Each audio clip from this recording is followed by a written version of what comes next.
est la culture de votre entreprise? Pourquoi ce point-là est important? Pour une raison simple, et je vais vous reprendre les exemples, 3 exemples sur des CRM. Alors, Pipedrive, j'ai pris HubSpot et Zoho. J'aurais pu en prendre d'autres. C'est de plus en plus, vous retrouvez de l'information sur certains CRM en ligne. Vous avez des académies, c'est le cas pour, on parlait de celle-ci tout à l'heure, on parle de, là je montre Pipedrive, mais HubSpot, enfin la grosse majorité des CRM, vous pouvez avoir accès à du contenu en ligne pour mieux l'utiliser, mieux le paramétrer, et bref, vous guider. Aujourd'hui, et là c'est l'exemple que j'ai pris avec Zoho, vous avez des CRM qui ont une très forte communauté, et finalement si vous avez une question, c'est même pas à l'éditeur que vous allez la poser, vous allez la poser à la communauté qui va vous répondre. Et dernier point, c'est juste une petite capture d'écran. L'administrateur de votre CRM au sein de votre entreprise a accès au back-office où il peut créer des champs, créer des workflows, créer de nouveaux process. Et ça, aujourd'hui, alors que ça pouvait être un peu opaque il y a encore quelques années, la majorité des CRM permettent d'accéder à la personnalisation sans passer par l'éditeur, sans passer par l'intégrateur. Qu'est-ce que ça veut dire d'avoir ça? Parce qu'on peut se dire top, j'ai accès à tout ce dont j'ai besoin pour mettre en place, pour utiliser mon CRM. Sauf que c'est pour moi important de se positionner sur 3 niveaux que je vous montre ici. C'est la notion de do it yourself. Moi, je vais prendre en main le CRM, je vais aller voir tous les tutoriels et je vais utiliser la communauté pour personnaliser, pour mettre en place, paramétrer mon CRM. Je vais être accompagné et je vais prendre en main progressivement le CRM. Donc, j'ai un support avec moi, j'ai un accompagnement, notamment au démarrage pour les premiers paramétrages, et petit à petit, je vais être autonome. Ou enfin, dernier cas de figure, je fais faire. J'ai un intégrateur, j'ai un partenaire de l'éditeur qui va déployer la solution et qui va la maintenir. Quand j'ai des besoins, j'ai une demande, c'est avec lui que je travaille, je lui expose ma demande et c'est lui qui met en place le CRM. Il n'y a pas de mauvaise réponse à ça. C'est très lié, encore une fois, à la culture d'entreprise, votre façon de fonctionner.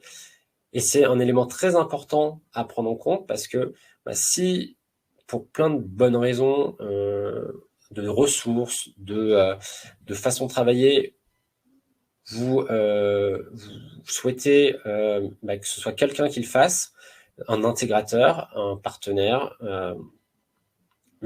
si vous allez sur une solution qui est beaucoup plus orientée sur le do-it-yourself, où l'écosystème de consultants est relativement faible, vous allez avoir un problème et vous allez vous retrouver avec une solution peut-être très bien, mais qui ne va pas être forcément paramétrée comme vous le souhaitez, ou sur lequel vous allez être bloqué parce qu'un écosystème consultant trop limité, et donc vous vous retrouvez à essayer de faire quelque chose, mais si ce n'est pas dans votre culture, ça ne va pas fonctionner. Donc vraiment, je vous invite à vous poser la question, dans la culture d'entreprise et donc dans le partenariat finalement que vous voulez avoir avec la solution que vous allez travailler, est-ce que vous allez être plutôt sur, nous on va faire, il y a quelqu'un au sein de l'entreprise qui va monter en compétence tout seul, en s'appuyant sur la communauté, en travaillant sur des tutoriels, ou est-ce que on a besoin d'accompagnement au départ, on forme les équipes et ensuite il y a quelqu'un chez nous qui s'en occupe, ou alors je laisse la main et je donne la balle à l'intégrateur qui gère le CRM pour moi et qui répond à mes demandes. 3 façons de faire différentes. Il n'y en a pas une meilleure que l'autre. C'est vraiment, ça dépend de vous. Mais c'est important de connaître comment vous souhaitez fonctionner. Encore une fois, ça va jouer sur la solution que vous allez sélectionner. Je prends une question, allez, 2 questions. Camille et Pierre. Camille, est-il possible de transvaser un annuaire ou fichier Excel vers un CRM de manière simplifiée? Oui, et là-dessus, Camille, on pourra en discuter parce que beaucoup de CRM aujourd'hui permettent ça, j'ai un fichier Excel et je l'importe dans mon CRM. Le seul travail à faire, c'est un croisement entre les champs de mon CRM et les champs de mon fichier Excel. On travaille pour s'assurer que je ne vais pas importer des doublons, etc. Mais aujourd'hui, la plupart des CRM permettent cela. Et enfin, Pierre, la migration d'un CRM à un autre est-elle facile? Quels sont les points de vigilance? Alors non, ce n'est pas facile, on ne va pas se mentir. Autant les notions de contact, entreprise et opportunités sont relativement simples à transvaser. Il faut juste s'assurer des liaisons entre ces 3 objets, parce que finalement, quand je vais exporter et réimporter, souvent, je vais devoir recréer la liaison entre cette opportunité était liée à ce contact, à cette entreprise. Donc, il y a une complexité là-dessus, mais ça se fait relativement facilement. Ce qui est beaucoup plus compliqué, c'est récupérer l'historique d'interaction, de compte-rendu qu'il y a pu avoir sur un contact sur une entreprise. Et donc, ça, c'est vraiment le point de vigilance à avoir.